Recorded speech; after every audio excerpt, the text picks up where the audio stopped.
Assalamualaikum warahmatullahi wabarakatuh. Perkenalkan nama saya Anissa Sabrina Hadi dengan NIM 2107012140143 dan pada kesempatan kali ini saya akan memaparkan hasil dari penelitian saya dengan judul analisis keefektivitasan mesin extraction condensing turbine dengan metode overall equipment effectiveness pada Departemen Produksi 3B PT XYZ.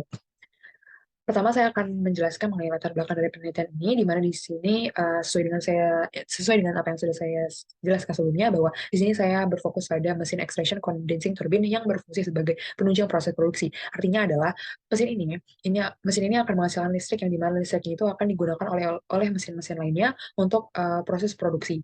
Sehingga apabila mesin ini mengalami breakdown atau mengalami downtime yang tinggi, maka proses produksi akan berjalan secara tidak efisien yang akan mengganggu target produksi perusahaan. Di mana hal ini sesuai dengan studi lapangan yang sudah lakukan.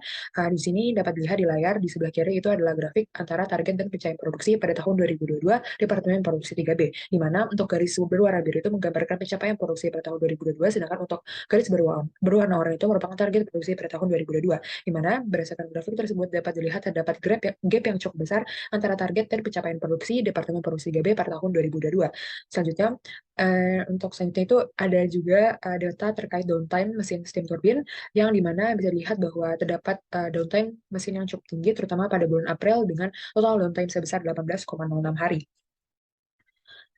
Sesuai yang sudah saya jelaskan sebelumnya, bahwa metode penelitian yang saya gunakan di sini adalah menggunakan metode overall equipment effectiveness, yaitu sebuah metode yang dapat digunakan untuk mengukur efektivitas mesin dengan tiga parameter. Yang pertama ada availability rate, performance rate, dan quality rate. Kemudian di sini saya akan melanjutkan dengan analisis fishbone diagram untuk menemukan akar permasalahan dari suatu kejadian atau proses.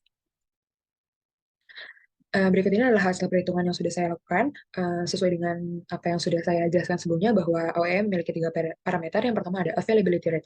Availability rate merupakan rasio yang menggambarkan pemanfaatan waktu yang tersedia untuk kegiatan operasi mesin, di mana di sini didapatkan nilai rata-rata availability rate yaitu sebesar 88,94%. Dan di sini juga tersaji grafik antara standar availability rate dan nilai availability rate mesin yang ada di Departemen Produksi 3B PT XYZ, di mana bisa dilihat bahwa pada beberapa periode tertentu nilai availability rating itu masih di bawah standar yang ada. Kemudian kedua adalah performance rate, yaitu rasio yang menggambarkan kemampuan dari mesin dalam menghasilkan produk, di mana di sini didapatkan nilai rata-rata sebesar 70,60%, dan dapat dilihat bahwa dalam grafik bahwa nilai performance rate mesin masih berada di bawah standar rata-rata yang sudah ditetapkan oleh JIPM. Kemudian yang ketiga adalah quality rate, yaitu rasio yang menggambarkan kemampuan mesin dalam menghasilkan produk yang sesuai dengan standar yang telah ditetapkan oleh perusahaan. Di mana di sini didapatkan hasil quality rating itu untuk per bulannya adalah 99% yang tergolong tinggi, dan quality rating ini tergolong baik.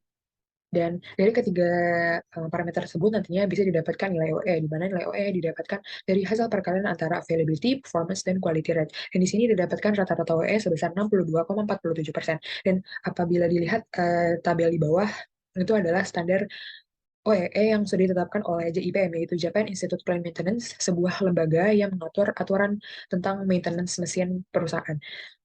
Itu, dan di situ dapat dilihat bahwa nilai WE-nya standarnya adalah 85%, sedangkan yang didapatkan adalah 62,47%, di mana di sini bisa disimpulkan bahwa nilai WE yang didapatkan itu masih berada di bawah standar yang ada. Kemudian di sini juga bisa dilihat pada layar bahwa untuk yang garis biru itu adalah nilai OE mesin, sedangkan untuk yang berwarna oranye itu adalah standar nilai OE. Dan dapat dilihat bahwa nilai OE mesin itu masih berada jauh di bawah standar yang ada.